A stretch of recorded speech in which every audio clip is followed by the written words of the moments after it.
મેં આજે સવારે એક પ્રશ્ન પૂછ્યો ઠાકોરજીને, હે પ્રભુ, તમે ઘડપણ કેમ બનાવ્યું? જો આપે ઈચ્છ્યું હોત તો માણસને યુવાન જ રાખી શકતા. આપ તો સર્વશક્તિમાન છો, પછી આ દુર્બળતાનું દાન કેમ આપ્યું?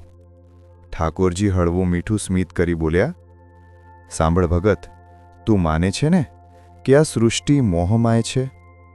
મારા રચેલા રમણીય જગતમાં જે મોહ છે એ તૂટે નહીં તો આત્મા મુક્ત થાય નહીં.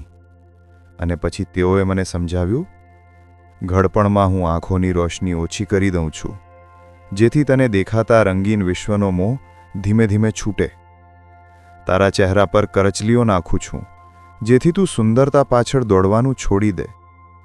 પગમાં થાક ભરું છું, જેથી તું જગત ફેરી છોડી અહમ મુક્તિ તરફ વળે.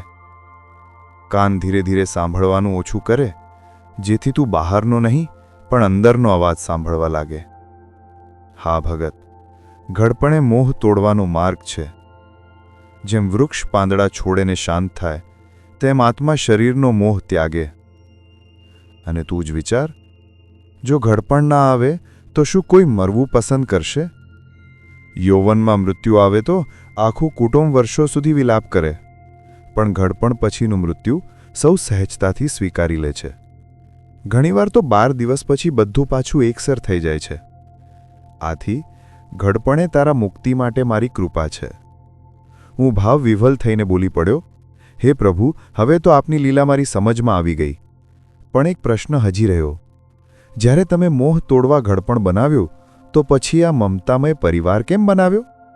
આ વખતે ઠાકોરજી મૌન થઈ ગયા, કારણ કે કેટલીક લીલાઓ શબ્દોથી સમજાતી નથી. એ તો માત્ર આત્મ અનુભવથી જ સમજાય છે. ઠાકોરજી સાથેનો આ મારો સંવાદ માત્ર નથી, પણ આપણા સર્વેના જીવનની સચ્ચાઈ છે. સૌનું મંગળ થાવ. સર્વેને જય શ્રી કૃષ્ણ.